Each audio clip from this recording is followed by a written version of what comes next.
Pues en los próximos minutos hacemos un paréntesis de la actualidad de los mercados para hablar de la inversión temática sostenible, y lo vamos a hacer con AllianceBernstein. Tenemos a Kate Mead, que es investment strategist en equities en AllianceBernstein. Kate, good afternoon. Thank you for being in Negocios Televisión. It's a pleasure to speak to you.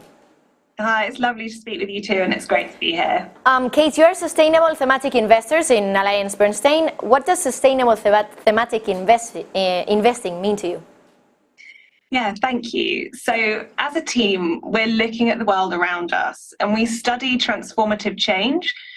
And we have been doing that in the sustainable thematic equities team for around 2 decades now. And through studying this changing world around us, we can see where capital is flowing. And through this, we've identified 3 sustainable themes which guide our investment process. Those themes are climate, health, and empowerment. And for us, these themes offer a compelling investment opportunity, and they represent long-term trends which we expect to persist for decades, irrespective of changing geopolitical or economic factors. And our mission on the Sustainable Thematic Equities team here at AllianceBernstein is to generate attractive financial returns for our clients by investing in companies that are contributing to positive social and environmental outcomes. And more specifically, we believe that by addressing key societal challenges, we can create substantial investment and growth opportunities. And we also believe that companies that are good stewards of the environment, their employees and other stakeholders can also be less risky investments. And so for a long-term investor like us, that is a really good combination. Our sustainable themes of climate, health and empowerment also help us to narrow our focus on companies to those that are addressing some of society's most pressing and most persistent challenges. For example, some of the companies that we invest in are thinking about how to sustainably feed and support a massive population, which is heading towards around 10 billion people. And we also think about the growing energy needs of those people as well as we transition to cleaner power sources. So that's what thematic investing means to us.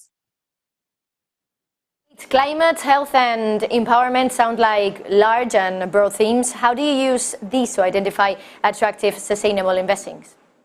You're right, they're incredibly big. Climate, health and empowerment are very broad and large themes and can be quite a challenge to identify investment opportunities within there.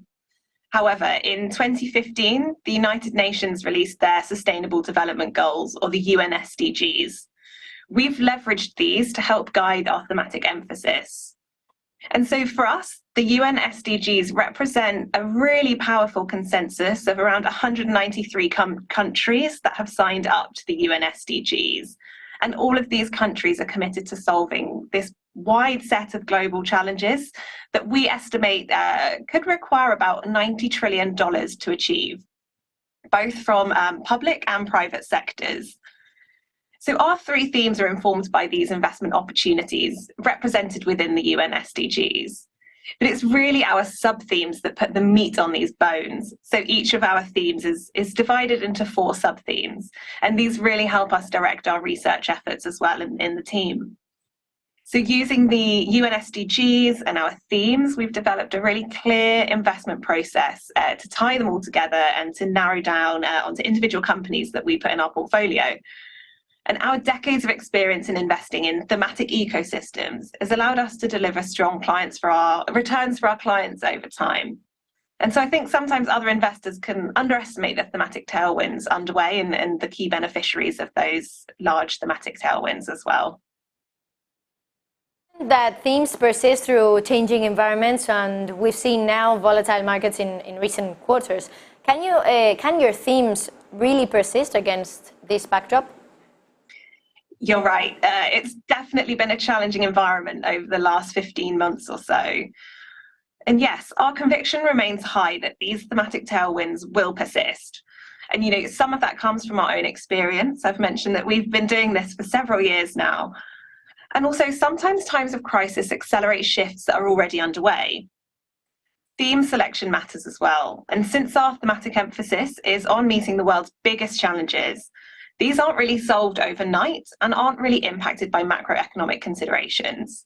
So, for example, the energy transition that's underway globally is accelerating, and in somewhat that's been driven by the war in Ukraine. And some of the developments like an adoption of things like AI models and more video is increasing the need for power as well. So not only that, but this creates in aggregate a demand for more clean power and also greater energy efficiency. And on the healthcare front, for example, health is one of our themes. People continue to get sick with heart disease, cancers, for example, which creates a persistent need for effective therapies to treat these conditions. And there is also a shortage of doctors and nurses, so tools such as diagnostic tests and automation equipment that can improve productivity continues to be in strong demand. So yes, whilst our themes will persist, investor focus can shift from time to time.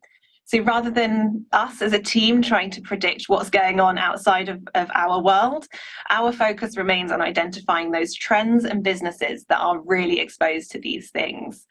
And if we're right, the earnings of these companies should survive and persist and surprise on the upside, which ultimately will drive our returns over time. So our companies offer growth and resilience with those themes and trends, regardless of the economic backdrop.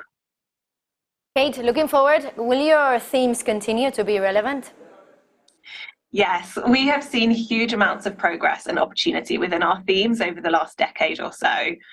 And despite the amount of progress we've seen, we still are really excited by the progress that we've yet to see in the world.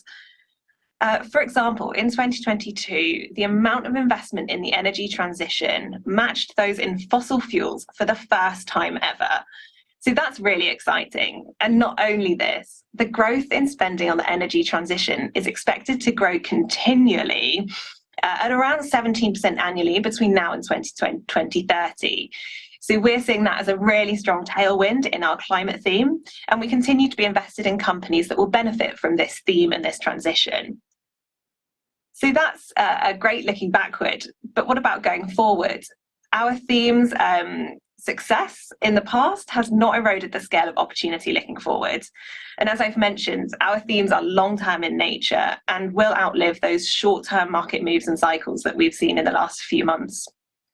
So as we look forward over the next decade and beyond, we continue to see even more durable and resilient growth within our themes of climate, health and empowerment. And one area in particular that I'd like to highlight, and that's a really exciting area, is sustainable infrastructure. And this isn't simply about roads and bridges like you might automatically think, but sustainable infrastructure for us covers clean energy, power, broadband, for example, waste management, and also water. So not only is the scope of sustainable infrastructure really broad, but momentum behind this sub-theme in our portfolio is strong, and it's also global. And one short example for you as we wrap this up is the funding that we've seen approved for these initiatives in sustainable infrastructure is massive. So in the US, for example, we've had the Inflation Reduction Act and the Bipartisan Infrastructure Bill. And the Green Deal here in Europe provides a similar set of funding. And a number of other countries, such as the UK, have provided stimulus for these areas too. So not only have we seen a broad opportunity set in sustainable infrastructure, but there's a huge backdrop of significant spending on a wide range of opportunities that are linked to all three of our themes across climate, health and empowerment. And so for us, this is just one example of a theme and sub-theme that we're really excited about, and that presents a multi-decade thematic global opportunity. So yes, our themes will continue to be relevant over the coming years and decades. Kate Mead, investment strategist equities in AllianceBernstein. Thank you so much for being in Negocios Televisión. It's been a pleasure to speak to you. Thank you. Lovely to meet you. Bueno, y mientras tanto...